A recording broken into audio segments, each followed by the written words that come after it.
네, 4월 19일 멤버십 라이브 파트 1 시작하도록 하겠습니다. 먼저 증시 상황부터 좀 볼게요. 지금 일단 이번 주에 핵심 관전 포인트 가운데 하나가 이 월가 은행들 실적 발표 결과가 어떻게 나올 것이냐 하는 부분이었는데, 일단 뱅크 오브 아메리카까지 예상치를 넘어서는 매출을 확인해 주면서 월가의 대형 4대 은행들은 어닝 서프라이즈를 확인을 했습니다. 재밌는 건 이런 거죠. 이 소매금융을 중심으로 하고 있는 이 4대 은행의 경우에는 이 역대급의 긴축, 금리 인상 기조가 이어지는 상황, 여기에다가 은행 시스템 위기, 파산 이슈까지 겹쳤는데도 불구하고 이자 장사를 잘한 거예요. 그러니까 서민들 지갑을 잘 턴 거죠. 그래서 은행들의 적어도 월가 4대 대형 은행들은 이자 장사에 성공했다. 뭐 이렇게 좀 바라보시면 될 것 같습니다. 특히 이제 골드만삭스 같은 경우에는 좀 안 좋게 나왔는데, 이 소매금융보다는 이 투자금융 쪽에 조금 더 많이 이 포지션이 잡혀 있다 보니까, 이 골드만삭스 같은 경우에는 이제 이런 긴축에 따른 불경기의 영향을 그냥 직경탄으로 소화를 해버린 거고, 이 소매금융 위주, 그러니까 금리를 더 받아 처먹을 수 있는 이 월가의 대형 은행들 같은 경우에는 어닝 서프라이즈를 확인하면서 1분기 실적 발표를 지금 진행을 하고 있습니다.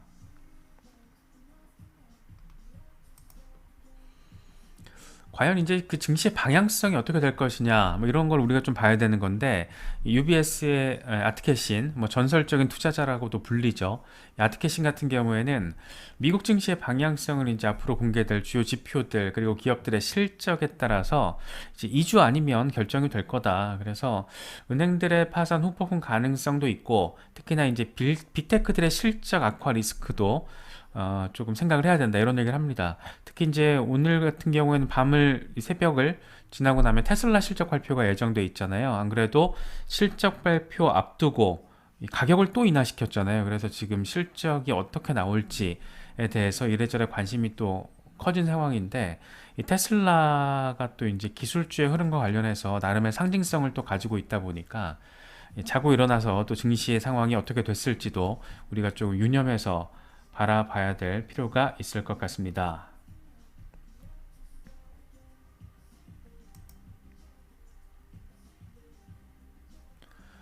네, 뱅크 오브 아메리카 CEO 같은 경우에도, 브라이언 모이니헨 같은 경우에도 조금 이렇게 전망이 그냥 베리 나이스 쪽은 아니죠. 미국 경제가 올해 하반기에는 가벼운 침체에 빠질 것으로 예상이 된다. 이거 실적 발표하면서 이런 얘기를 한 거거든요. 그래서 이 양반 같은 경우에는 기존에도 몇 번씩 경기 침체 가능성에 대해서 얘기를 했었어요. 그래서 다만 이게 강하진 않고 상대적으로 마일드한 리세션이 될 거다. 모든 게 그걸 가리키고 있어. 뭐 이러면서 다소 이제 그 확신에 찬 그런 어떤 뉘앙스를 담아서 지금까지 이야기를 해왔습니다. 다만 이제 마일드 리세션, 마일드라는 표현을 썼던 거는 여전히 미국에서 소비가 견고하기 때문에 그렇게 타격 자체가 아주 강하진 않을 것 같아. 뭐 이런 얘기를 또 하고 있습니다.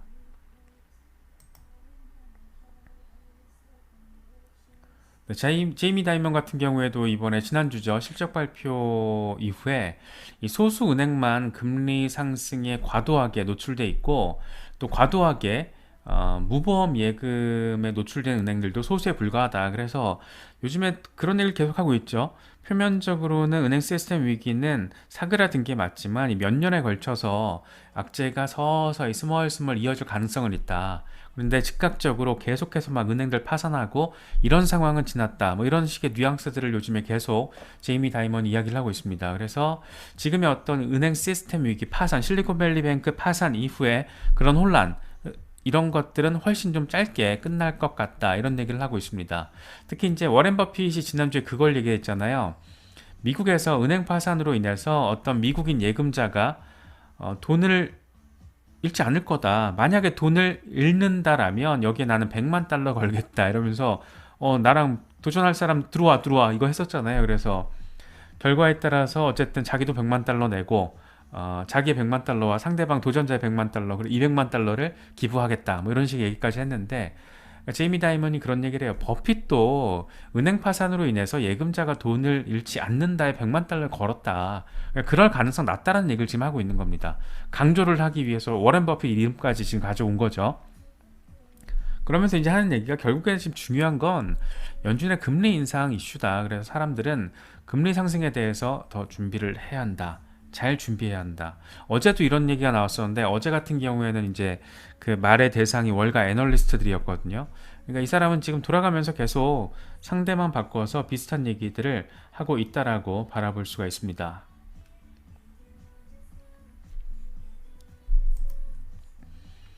과연 그렇다면 이제 2주 앞으로 다가온 연준의 금리 인상 5월 FOMC에서 어떤 결정이 내려질 것인가를 봤을 때 애틀란타 연은 총재 라파엘 보스틱이 조금 직접적으로 얘기를 해줬어요. 이제 금리 인상 0.25%포인트 한 번 남았다. 그러니까 기존의 연준의 점도표를 통해서 전망이 됐던 연말 금리 상단, 기준금리 상단이 5.25%로 지금 예상이 되고 있는 거잖아요.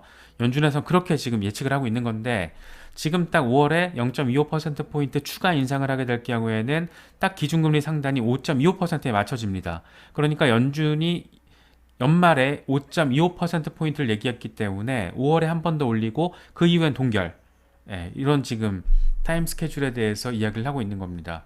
다만 이제 우리가 기대하고 있는 거는 금리 동결이라기보다 금리 인하가 언제쯤 이루어질 것이냐 뭐 이런 건데 이거에 대해서는 금리 인하를 고려하기에는 아직 인플레이션이 너무 높다. 뭐 이런 얘기를 하고 있습니다.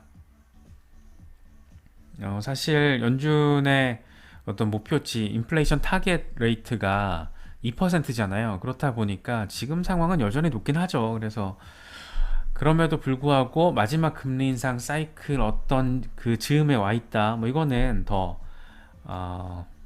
확실하게 느낄 수 있을 것 같습니다. 그래서 지금 5월 FOMC 상황을 보면 오늘 아침에는 이게 86%까지 올라간 거 제가 봤었거든요. 근데 81.9%, 0.25%포인트 인상 가능성, 그리고 동결 가능성이 18% 수준으로 나타나 있습니다. 네, 일단 뭐 시장에서도 그렇고, 연준 직접 관계자도 그렇고, 한 번 더 인상하고 동결할 가능성, 그러니까 이번 긴축 사이클의 마지막 부분 다 왔다. 이렇게 바라보시면 될 것 같아요. 네, 권우명님, 황금알님 어서 오세요. 반갑습니다. 자, 오늘의 어떤 최대 관심사 가운데 하나일 수밖에 없죠. 비트코인과 이더리움이 급락했습니다. 제가 이 청산 상황을 보니까 대규모 청산이 이루어졌더라고요. 지금 하루 동안, 최근 24시간 동안 2억 4,900만 달러 이상이 지금 청산이 됐어요. 재밌는 건 뭐냐면 비트코인보다 이더리움이 더 많이 청산됐어요. 그래서 지금 비트코인은 일시적으로 29,000달러 아래로 빠지는 상황까지 보여줬고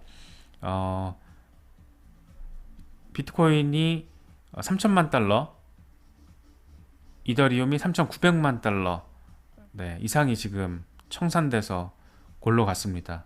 그래서 저도 깜짝 놀랐는데 훅 빠지더라고요. 갑자기 그냥 훅 빠져가지고 아마 좀 선물 거래하시는 분들 이슬림 포함해서 이 선물 거래하시는 분들이 조금 놀라셨을 수도 있을 것 같아요. 그래서 이 원인이 뭘까에 대해서 여러 가지 한 두 가지 정도 저는 눈에 띄더라고요. 그래서 먼저 블룸버그가 분석을 한 거는 영국 CPI 상황이에요. 사실 근데 이거는 약간 갖다 붙이기 기사의 느낌이 좀 강하다라고 저는 판단을 했습니다.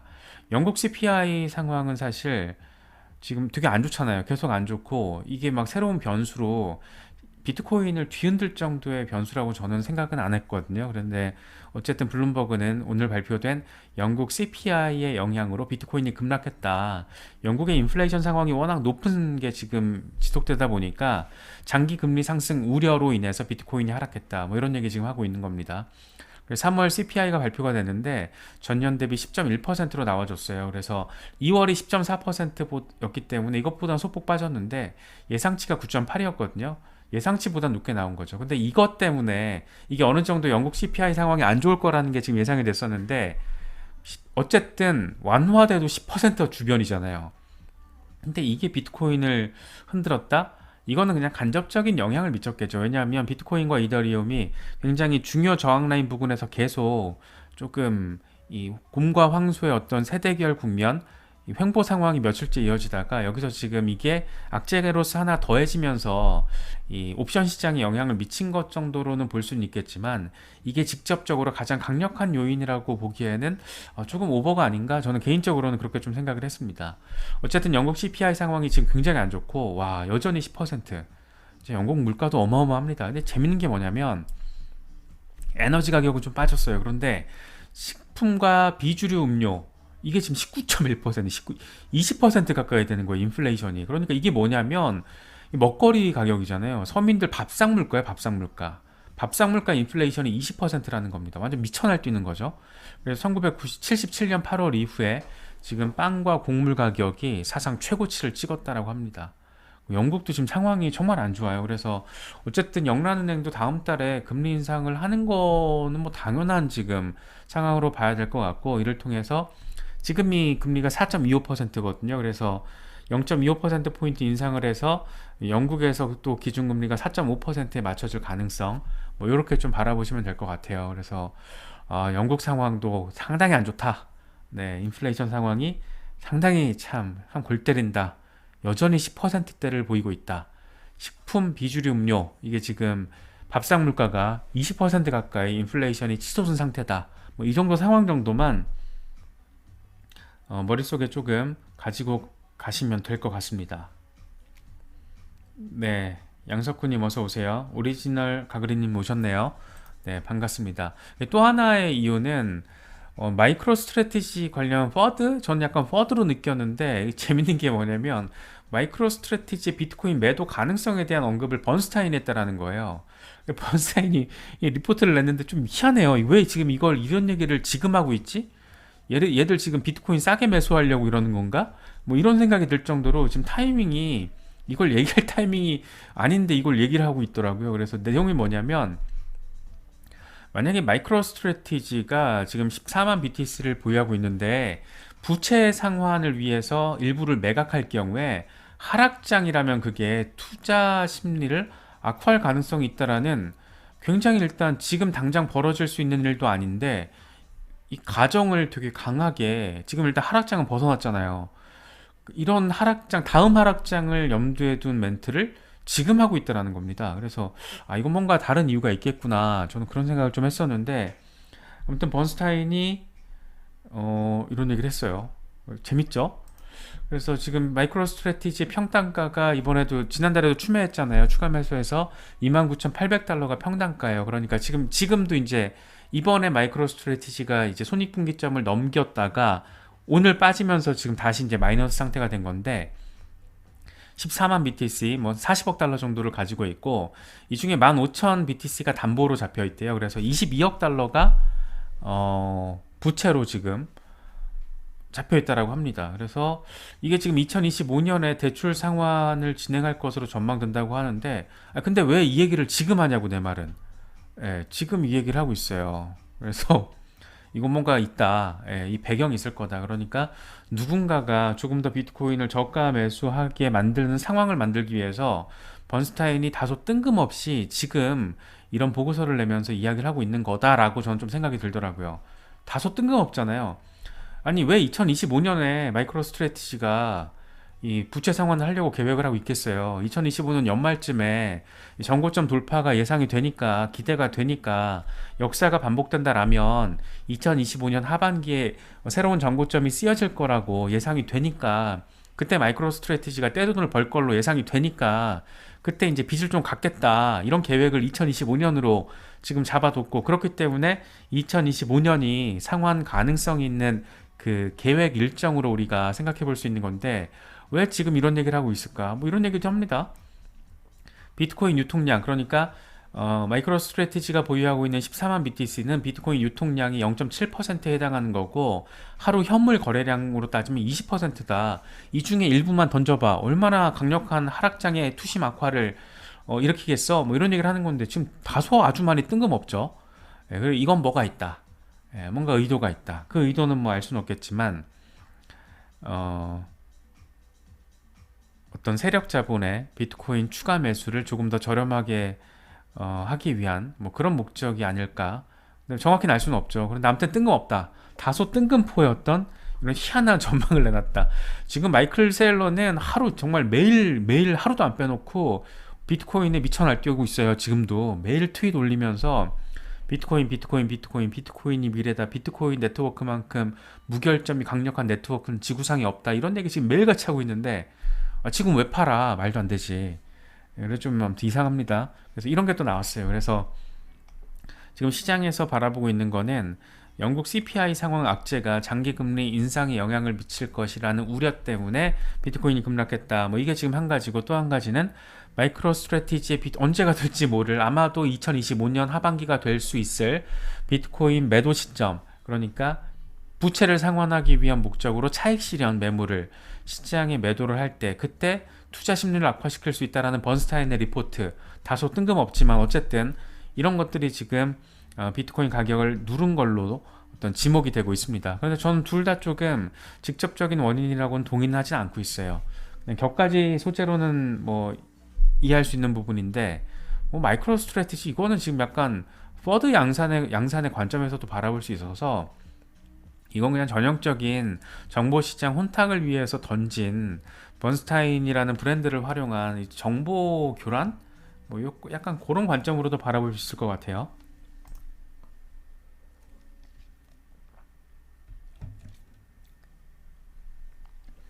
그래서 이 급락 이후에 마이클 반데포페가 이런 얘기를 합니다. 29,700달러, 29,500달러 이 라인에 대해서 지지를 실패하면서 연쇄 청산이 발생했다. 관건은 29,500달러 지지다, 이런 얘기를 하는데 지금 29,500달러 지지를 아직은 못하고 있어요. 그래서 좀 더 봐야 됩니다. 그런데도 어쨌든 비트코인은 조금 더, 오늘 아침에 이런 얘기를 했었거든. 좀 하락할 수도 있어. 빠질 수는 있지만 흐름대로, 시나리오대로 잘 흘러가고 있어. 그래서 29,500달러 잘 지지받아주면 31,000달러까지 나아갈 수 있다. 뭐 이런 거 확인하시면 될 것 같아요. 이번에 급락하고 나서 훅 떨어졌잖아요. 이게 지금 1시간 차트인데 훅 급락하고 나서 캡틴 파이빅이 이런 얘기 합니다. 바이 더 딥, 지금이 매수 기회야, 이런 얘기 하고 있습니다. 그래서 어디까지 가냐, 이 1시간 기준으로 상단 저항 라인을 보니까 역시나 3만 달러 터치 얘기를 하고 있는 거예요. 네, 칼레오 같은 경우에도 비슷한 얘기를 하고 있습니다. 퍼드에 귀 기울이지 마. 이건 다 계획의 일부야. 이런 얘기 하고 있습니다. 이게 지금 15분 차트거든요. 그래서 더 떨어질 수도 있어. 그런데 간단 말이야. 3만 달러까지 금방 갈 거야. 이게 15분 차트니까 얼추 한 24일 곧 간다라는 얘기를 이렇게 하고 있는 거죠. 그러니까 단기 차트, 이건 지금 제가 조금 전에 캡틴 파이빅은 1시간 차트로 얘기한 거고, 이건 15분 차트로 얘기한 건데 지금 똑같은 얘기 하고 있잖아요. 예, 차트 기준이 바뀌어도 거의 단기적으로는 비슷하게 바라볼 수 있는 여지가 있다. 뭐 이런 얘기 하고 있는 겁니다. 스탁머니 리잘트가 여기 요즘에 좀 이제 반감기 중심의 얘기를 많이 하고 있어요. 그래서 반감기 이후에 강세장, 그리고 반감기 이후에 강세장, 그리고 약세장, 반감기를 앞둔 강세장, 그리고 강세장, 약세장, 프리헤빙 런, 강세장, 약세장, 지금 이제 프리헤빙 런이 이제 막 시작됐다. 그리고 나서 강세장, 어디까지? 우와, 18만 달러. 오, 예. 이렇게 되는 거죠. 18만 달러가 아니네요. 38만 달러네요. 오, 예. 뭐 이런 상황이 되는 건데, 물론 이게 이런 숫자까지 될지 어떻게 될지 모르죠. 뭐 한 10만 달러 정도에서 이게 조금 더 폭이 낮춰질지 어떻게 될지 모르겠지만, 어쨌든 역사적으로 보시면 아시겠지만 약세장 하락폭도 비슷했어요. 70에서 80% 사이로 폭락을 했었고, 상승폭은 사실 조금 초기 초기보다는 많이 조금 줄어들긴 했지만 그만큼 가격의 절대적인 객관적인 숫자 자체가 커지다 보니까, 네, 그런 걸 볼 수 있고, 기간도 뭐 비슷해요. 예, 얼추. 그래서 이런 부분들 참고하시면 될 것 같습니다. 머스타시 같은 경우에는 알트코인 시장에서도 비슷한 흐름이 계속 반복됐다라는 거예요. 2015년, 2019년, 2023년에 보면 더블 바텀 나왔고 다운 트렌드 라인을 돌파를 해줬고 EMA 크로스가 있었고, 그러고 나서 이제 파라볼릭 런 이런 게 발생을 했다. 이 포물선형 랠리가 나오기 전엔 항상 이런 세 가지 전제 조건들이 충족이 됐었는데 거의 공통적으로, 근데 이번에도 이렇다라는 거죠. 더블 바텀 나왔고 상단 저항 뚫었고 EMA 교차했고, 예, 그럼 뭐가 남은 거야? 파라볼릭 런. 이게 지금 알트코인 시장, 그러니까 알트 불장 곧 올 거야 라는 얘기를 지금 이렇게 하고 있는 겁니다.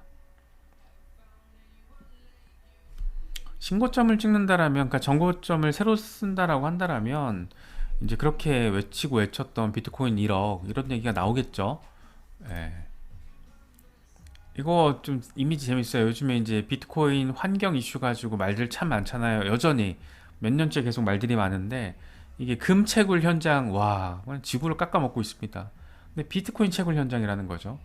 태양광 활용해서 자체적으로 발전 돌린다라는 건데 이게 무슨 환경 파괴한다고 지랄이야. 뭐 이런 얘기 하고 있는 거죠 지금 이미지가. 예, 지금 와 진짜 금 채굴 현장도 어마어마합니다.